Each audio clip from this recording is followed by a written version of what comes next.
ओम नमस्कार मित्रों। संस्कृतम नः गौरवम नामक इस यूट्यूब चैनल में आप सभी का हार्दिक स्वागत है।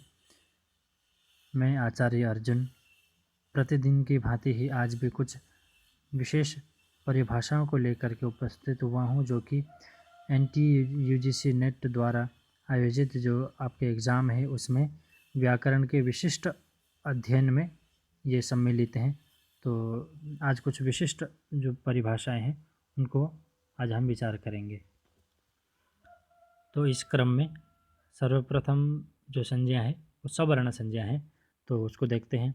सूत्र इस प्रकार से है कि तुल्यास्य प्रयत्नम सवर्णम, जो कि प्रथम अध्याय प्रथम पाद 9वां सूत्र है और कौमुदी संख्या 10। तो इस सूत्र का अर्थ देखते हैं। कहते हैं कि ययोः वर्णयोः मुखस्थितम उच्चारण स्थानम आभ्यंतर प्रयत्नश्च समानौ स्तः तौ वर्णौ परस्परयोः सवर्णौ उच्येते। इस प्रकार से अर्थ करते हैं इसका कि मतलब जिन दो वर्णों का मुख में स्थित जो उच्चारण स्थान है, आभ्यंतर प्रयत्न, उच्चारण स्थान और आभ्यंतर प्रयत्न, ये दो समान हो तो उन वर्णों की परस्पर सवर्ण संज्ञा हो जाती है। तो आगे कहते हैं कि इदम सूत्रम अष्टाध्यायः सवर्ण संज्ञा विधायकम सूत्रम अस्ति द्वयोः वर्णयोः मुखस्थितम् उच्चारणस्थानं तथा च आभ्यंतर प्रयत्नाः समानाः सन्ति चेत् तौ वर्णौ परस्परयोः सवर्णौ इत्यनेन निर्दिश्येते। तो उच्चारण स्थान देख लेते हैं कि वर्णों के कौन कौन से उच्चारण स्थान होता है, तभी हमको पता लग पाएगा कि कौन कौन से सवर्ण होते हैं। कि वर्णानाम उच्चारण स्थानानि सिद्धांत कौमुद्यां सूत्र रूपेण पठितानि सन्ति तानि एतादृशानि। तो ये आपको इम्पोर्टेंट है, ये पेपरों में पूछे जाते हैं। इनमें से कौन सा कंठ्य वर्ण है, येषु कः कंठ्य वर्णः या येषु कः तालु वर्णः, इस प्रकार से आपके प्रश्न पूछे जाते हैं। तो आपको ये याद रखना, सूत्र याद रखें और उसके साथ साथ जो जो उसमें निर्दिष्ट है उन वर्णों को भी आपको स्मरण होना चाहिए। तो कुछ हैं इसमें, तो आज उसको देख लेते हैं। कहते हैं कि अकुह विसर्जनीयानाम कंठः, अकार और कु मतलब कवर्ग और ह मतलब हकार और विसर्जनीय, इन सभी का जो स्थान है वो कंठ स्थान है। कहते कि अ क या अकार और कवर्ग, क में क ख ग घ और ह और विसर्ग, इन एतेषाम् उच्चारण स्थानम कंठ, इनका ये उच्चारण स्थान कंठ है। दूसरे नंबर में देखिए कि इचु यशानाम तालु, ई मतलब इवर्ण, चु मतलब चवर्ग, च छ ज झ ञ और शकार, इन सभी का उच्चारण स्थान तालु है। एतेषाम् उच्चारण स्थानम तालु।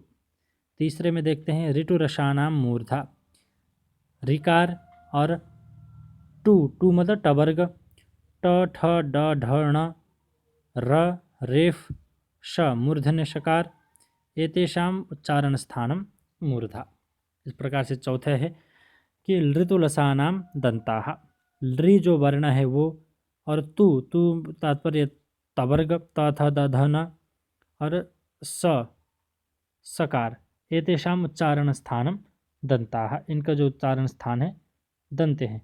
हम बोल करके भी देख सकते हैं। लृ बोलेंगे, आपका जो जिह्वा का अग्रभाग है दांतों में स्पर्श होता है, त थ द ध न इसमें भी दांतों में स्पर्श होता है, स जो दंत सकार है उसमें भी दांत में स्पर्श होकर के उच्चारण निकलता है, तो ये इसलिए इनका दंते बोलते। इसी प्रकार से आप सभी को भी देख सकते हैं, मूर्धा है, तालु है, कंठ है इत्यादि। तो अगला है कि उपुपद्मानीयानाम ओष्ठौ, उवर्ण, पु मतलब पवर्ग और उपधमानीय ये भी एक उपधमानीय जो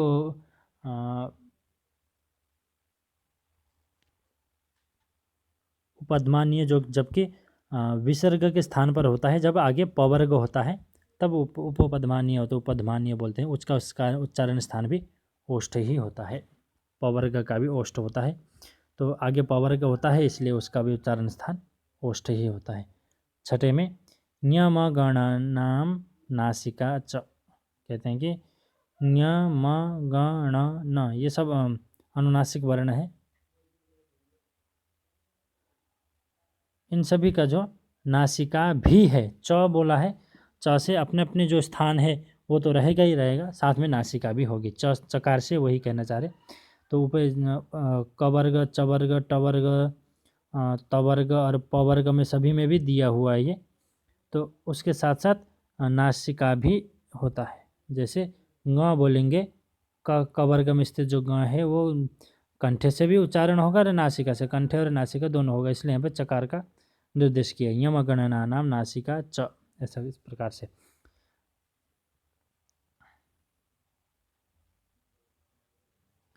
फिर आगे इसमें कह रहे हैं कि परंतु यम गणनानाम एतेषाम् उच्चारण स्थानम नासिका अपि अस्ति, परंतु एतद् मुखस्थितम उच्चारण स्थानम नास्ति, अतः सवर्ण संज्ञार्थम अस्य चर्चा न करें। नासिका वाली चर्चा सवर्ण संज्ञा में नहीं की जाती, क्योंकि मुख में स्थित सब नहीं है ये उच्चारण स्थान, इसलिए इसकी चर्चा नहीं की जाती, ऐसा कह रहे हैं।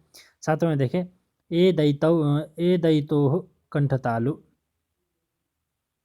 तो ए ऐ एतयोः उच्चारण स्थानम कंठ प्लस तालु, ये संयुक्त वर्ण बोलते हैं इसको।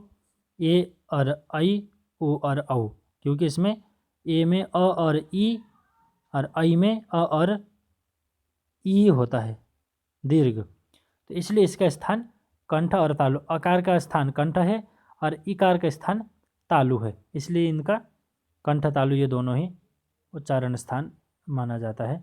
उसी प्रकार से ओ दौतो कंठ्योष्ठम, ओ औ एतयोः, ये भी अकार और उकार मिलकर के बनता है, इसलिए इसके स्थान भी कंठ और ओष्ठ होता है कि अ औ एतयो, ओ औ एतयोः उच्चारण स्थानम कंठ प्लस ओष्ठौ, ये दोनों ही इनका उच्चारण स्थान है, दो दो। वकार से दंत्योष्ठम, वकार जो है वकार वर्ण से उच्चारण स्थानम दंत प्लस ओष्ठ, जो वकार है और दंत और ओष्ठ से बोला जाता है, दंत्योष्ठ वर्ण है। और जिह्वामूलीय से जिह्वामूलम, जिह्वामूलीय जो है उसका जिह्वामूल ही है, उसका नाम से ही आपको पता लग रहा है कि कहाँ का है। तो जिह्वामूलीय से जिह्वामूलम, जिह्वामूलीय जो वर्ण है उसका भी जिह्वामूल स्थान है। और नासिका अनुस्वार से, अनुस्वार जो है उसका नासिका है, नासिका से बोली जाती है वो। अनुस्वार से उच्चारण स्थानम नासिका, तथापि मुखस्थितम उच्चारण स्थानम नास्ति, अतः सवर्ण संज्ञार्थम अस्यापि चर्चा न क्रियते। इस प्रकार से ये स्थान आपको बता दिया। ये हम अब तक चर्चा कर रहे थे ये बाह्य प्रयत्न के, और कुछ अभ्यंतर प्रयत्न हैं उनको भी हम देखते हैं। वर्णानाम आभ्यंतर प्रयत्नाः, वर्णानाम आभ्यंतर प्रयत्नाः एतादृशाः, तो उनके जो आभ्यंतर प्रयत्न है इस प्रकार से हैं। पहला है स्पृष्टम प्रयत्नम स्पर्शानाम, जो स्पर्श वर्ण है उनके स्पृष्ट प्रयत्न होता है। स्पर्श वर्ण मतलब जो आपके 25 जो वर्ण है वर्गों के सभी जो वर्ण हैं तो वे सब स्पृष्ट कहे जाएंगे। सर्वेशम वर्गीय व्यंजनानाम अभ्यंतर प्रयत्न स्पृष्टम, तो सभी वर्गीय जो व्यंजन है कु चु टू तु पु, इनमें स्थित जितने भी वर्ण हैं वे सब स्पृष्ट प्रयत्न वाले होंगे, उनका अभ्यंतर प्रयत्न स्पृष्ट होगा। तो वही लिख कहते हैं कि सर्वेशम वर्गीय व्यंजनानाम अभ्यंतर प्रयत्न स्पृष्टः, तो सभी वर्गीय व्यंजनों का, वर्गीय तात्पर्य कवर्ग, चवर्ग, टवर्ग, तवर्ग, पवर्ग, ये वर्गीय जो व्यंजन है इनके अंदर जितने भी व्यंजन रहते हैं उन सभी व्यंजनों का जो प्रयत्न है अभ्यंतर प्रयत्न स्पष्ट होगा। मतलब उनका जो उच्चारण करते समय अच्छे प्रकार से जिह्वा अथवा जो भी उनका उच्चारण स्थान है उनमें संलग्न हो करके ही उस वर्ण का उच्चारण होता है, इसलिए उसका नाम स्पृष्ट है। उसी प्रकार से दूसरा है ईशत स्पृष्टम अंतः स्थानम, अंतस्थानम, तो ये कहते हैं कि ईशत स्पृष्ट अंतस्थ जो वर्ण है उनका जो प्रयत्न है ईशत स्पृष्ट है, कुछ कुछ छूता है। ईशत स्पृष्ट, य व र ल, ये पूरी तरह संलग्न नहीं होता जिह्वा अपने अपने स्थान पर, इसलिए इसका नाम ईशत स्पृष्ट है। थोड़ा छूता है, पूरी तरह ये संलग्न नहीं होता, इसलिए इसका नाम ईशत स्पृष्ट है। अंतस्थों का जो अभ्यंतर प्रयत्न है ईशत स्पृष्ट है। ये बहुत बार पूछे जाते हैं, आपको ध्यान रखना है। जो य व र ल जो अंतस्थ हैं उनका जो अभ्यंतर प्रयत्न है ईशत स्पृष्ट है। इस प्रकार से तीसरे में विवृतम ऊष्मणाम स्वराणाम, ऊष्मणाम स्वराणाम च, और विवृत जो प्रयत्न है अभ्यंतर प्रयत्न में जो विवृत जो प्रयत्न है उसका ऊष्मणाम और स्वराणाम, ऊष्म जो वर्ण है श श स ह और जितने भी स्वर है उन सभी का विवृत आपका उच्चारण स्थान है, मतलब अभ्यंतर प्रयत्न है, सॉरी अभ्यंतर प्रयत्न आपका विवृत है। उसी प्रकार से आगे और उसे अगला है चौथा, ह्रस्वस्य अवर्णस्य प्रयोगे संवृतम प्रक्रिया दशायाम तो विवृतमेव। जो अवर्ण है, आकार है, जो ह्रस्वकार है, वह ह्रस्वकारः प्रयोगे इत्युक्ते भाषायां संवृतः स्वीक्रियते। जो ह्रस्व आकार है वो प्रयोगे का तात्पर्य भाषा में, जो हम भाषा प्रयोग करते हैं, हम बोलते हैं, उस भाषा में वो संवृत उसको स्वीकार किया जाता है। परंतु प्रक्रियायाम इत्युक्ते सूत्राणां प्रयोग समय सह विवृतः अस्ति इत्येव मन्यते। तो उस वो विवृत होता है ऐसा माना जाता है, प्रक्रिया दशा में विवृत होता है। और इसको बाकी समृत इसको माना जाता है। वैसे ये समृत है परंतु प्रक्रिया में विवृत कर दिया जाता है। तो अंतिम में जो पाणिनि के सूत्र जो अ ऐसा अंतिम सूत्र है, उसमें आकार का जो विवृत करण किया गया था प्रयोग के लिए, उसको समृत ही किया जाता है। ऐसा करके वो प्रतिज्ञा पूर्व में प्रतिज्ञा करते हैं और अंतिम में जाकर उसको प्रतिज्ञा को भंग कर देते हैं। तो अंतिम जो सूत्र है अष्टाध्यायी का, वो इसी चीज़ का ज्ञापक है कि ज्ञापक तात्पर्य इसी चीज़ को बोध कराता है कि जो आकार है वो समृत आकार को हमने जो विवृत किया था उसको वापस हम समृत ही करके छोड़ते हैं, ऐसा पाणिनि का तात्पर्य है। और उसी प्रकार से सिद्धांत कौमुदी में इस विषय में क्या कहते हैं वो इस प्रकार से, वैसे जो पीछे बोल दिया है उसी प्रकार से यहाँ पर भी विशेष नहीं है। तालवादि स्थानम अभ्यंतर प्रयत्नश्चेत्येतद्वयं यस्य येन तुल्यम तन्मिथः सवर्ण संजय स्यात्। वो ये तालवादी जो स्थान है और अभ्यंतर प्रयत्न है, वे दोनों ही जिनके परस्पर समान हो तो उसकी सवर्ण संज्ञा होती है।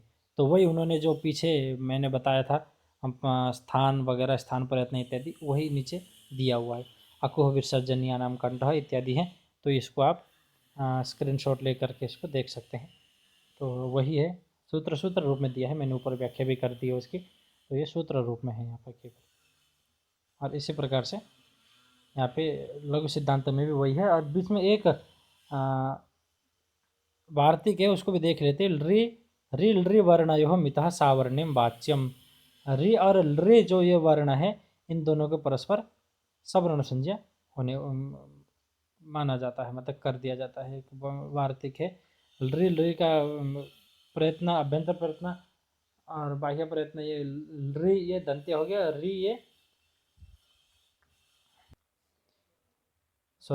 रि वर्ण का जो स्थान है वो मूर्धा है और लृ वर्ण के स्थान है दंते हैं। तो इन दोनों का स्थान नहीं मिलता है, परंतु फिर भी इन दोनों को परस्पर सवर्ण ऐसा कह दिया जाता है। यह अलग से इसकी यहाँ पे वार्तिक के द्वारा इसको बताया गया है। इसी से ही अगला सूत्र है नाच झलो। ये सवर्ण संज्ञा का निषेध करता है, उसको भी हम देख लेते हैं। कई बार पेपर में पूछे जाते हैं इनमें से कौन सा सवर्ण नहीं है इत्यादि। तो क्योंकि स्थान और प्रयत्न तो कई बार स्वर और व्यंजन का भी हो जाता है, प्रयत्न मिल जाता है, परंतु वो परस्पर में सवर्ण संज्ञा होती नहीं होती। इस सूत्र ने बता दिया कि न अच हलौ, नाच झलो मतलब न अच हलौ। कहते हैं कि स्वराः तथा व्यंजनानि परस्पराणाम सवर्णानि न भवन्ति। कहते हैं कि जो हल अच और जो हल हैं वे परस्पर सवर्ण संज्ञा उनकी नहीं होती। तो इसमें यही कह रहे हैं कि ययोः वर्णयोः मुखस्थितम् उच्चारण स्थानं तथा अभ्यंतर प्रयत्न परस्पराभ्यम सह समानः अस्ति तयोः तुल्यस्य प्रयत्नं सवर्णम् अनेन सूत्रेण सवर्णं संजयते। तुल्यस्य प्रयत्नं सवर्णम् इत्यस्य आधारेण तु अकार हकारयोः इकार शकारयोः ऋकार शकारयोः लृकार सकारयोः अपि सावर्ण्यं विधीयते। तुल्यस्य प्रयत्नं सवर्णम के अनुसार तो इन वर्णों को भी सवर्ण माना जाना चाहिए, क्योंकि आकार का भी उच्चारण स्थान आपका कंठे ही है और हकार का भी कंठे है, क्योंकि अ कु ह विसर्जनीया नाम कंठ। तो वही कह रहे हैं कि अकार और हकार का भी परस्पर सवर्ण संज्ञा होनी चाहिए। सवर्ण संज्ञा होने के बाद अकार और हकार यदि आता है तो इसको आपको अका सवर्ण दीर्घ या अन्य जो संधि वाले जो काम है इसमें भी होने चाहिए। इकार और शकार में भी सवर्ण दीर्घ होकर के बनना चाहिए। अभी उदाहरण भी देखेंगे इसके। तो इस प्रकार से जो प्राप्ति थे उसको निषेध करते हैं इस सूत्र से। अच और हल परस्पर सवर्ण संज्ञा इनकी नहीं होती। तो इस प्रकार से इसमें बोला है अच और हल की परस्पर सवर्ण संज्ञा नहीं होती। तो इसको चार उदाहरण देख लेते हैं हम लोग। यहाँ पे देख सकते हैं दंड हस्ता, काशिका में पूरा काशिका के उदाहरण में देख लीजिए आप। यहाँ देख सकते हैं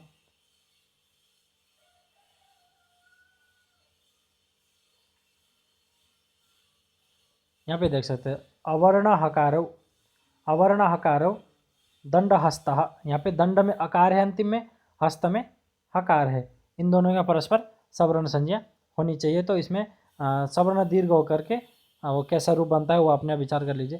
तो इस प्रकार से यहाँ पे सवर्ण संज्ञा होकर के सवर्ण दीर्घ होना चाहिए, परंतु यहाँ पे नहीं होता है क्योंकि इस सूत्र ने निषेध कर दिया। और इकार और शकार, शकार का भी तालु स्थान है और इवर्ण का भी तालु स्थान है। तो इन दोनों के भी दधि शीतम में भी सवर्ण दीर्घ होनी चाहिए, परंतु इससे नहीं हुआ। तो इसी प्रकार से ये अच और हल परस्पर सवर्ण संज्ञा नहीं होती, ऐसा इस सूत्र ने बताया है। यह जो सर्वनाम सवर्ण संज्ञा है, सवर्ण संज्ञा बहुत इंपॉर्टेंट है, बहुत महत्वपूर्ण है। पेपरों में इसके पूछे जाते हैं प्रयत्न के बारे में। अभी पिछले सूत्र में बताया था कि जो अभ्यंतर प्रयत्न है, बाह्य प्रयत्न है, कौन कौन से हैं, या सूत्र कौन से हैं, या किस किस का परस्पर सवर्ण संज्ञा होती है, इत्यादि बहुत से चीज़ें पूछी जाती है। जैसे ये सूत्र हैं अकु विसर्जन कंठ, ये सारे सूत्र हैं, ये सब चीज़ें बड़े इंपॉर्टेंट है, पूछे जाते हैं। तो आप लोग इसको अच्छे प्रकार से कर लेंगे। और अभ्यंतर प्रयत्न में भी किसका प्रयत्न, अभ्यंतर स्पृष्ट प्रयत्न, किन इन वर्णों का स्पृष्ट प्रयत्न, येषु कह स्पृष्ट प्रयत्नवान, ऐसा भी पूछा जाता है। ईसत स्पृष्ट वाले कौन से वर्ण है, ऊष्म वर्णों के कौन सा प्रयत्न है ना, अवर्ण का प्रयोग दशा में कौन सा प्रयत्न है, और भाषा में मतलब प्रक्रिया दशा में कौन सा प्रयत्न है, अथवा भाषा में कौन से प्रयत्न है, इत्यादि ऐसे प्रश्न पूछे जाते हैं। तो आपको इसको विशेष ध्यातव्य है ये। तो आज का वीडियो काफ़ी लंबा हो गया है, इसलिए ये एक ही रखते हैं आगे, नहीं तो एक और भी कर सकते हैं। वैसे तो 17 मिनट हो गया है, तो कोई नहीं, एक और कर लेते हैं छोटा सा, 20 मिनट हो जाएगा, कोई बात नहीं, एक छोटा सा और कर लेते हैं। इस क्रम में जो अगली संज्ञा है टी संज्ञा है, इसको भी हम देख लेते हैं। सूत्र है अचोन्त्यादिटी। अचोन्त्यादिटी प्रथम अध्याय प्रथम पाद 64वां सूत्र है और कौमुदी संख्या 79।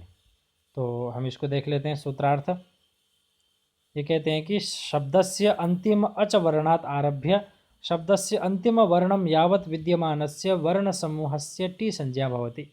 ये कहते हैं कि जो शब्द के जो अंतिम अच है उस समुदाय का, मतलब वह जो आदि में है, ऐसे जो समुदाय है उसकी टी संज्ञा होती है। इसमें अभी हम दूसरे प्रयोग देख लेते हैं। यहाँ पर काशिका में अच्छे प्रकार से अचाहिति निर्धारण षष्ठी जाता हुआ एक वचनम अचाम सन्निविष्टानाम, अचों का जो समूह है उनमें अंत्य जो अच है, तो वह अंतिम अच है आदि में जिनके, वैसे जो शब्द समूह जो समुदाय है उस की टी संज्ञा हो जाती है।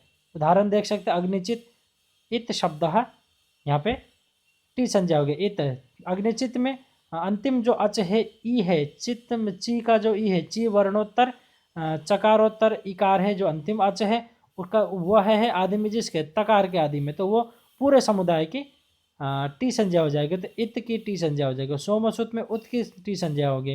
रामम ऐसा शब्द लीजिए, रामम, तो मकारोत्तर अकार है वह राम, म में जो अकार है उससे उत्तर एक और जो माँ है वो पूरे समुदाय का अम की टी संज्ञा हो जाएगी।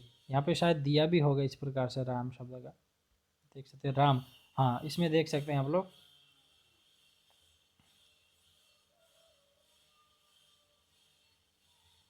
ये जो दिया हुआ है रामम इत्यत्र अम इत्यस्य टी संज्ञा। तो आप लोगों को टी संज्ञा तो समझ में आ गई होगी, बहुत ज़्यादा कठिन नहीं है ये। तो अचों के जो समुदाय है उनमें अंतिम अच है आदि में जिनके, जिन समुदाय के, उसकी टी संज्ञा हो जाएगी। यदि अंतिम अच के बाद कोई भी वर्ण नहीं है तब भी उसी अच की ही टी संज्ञा हो जाएगी। तो इसका जो स्थान है, प्रयोग स्थान है, वो अनेक हैं।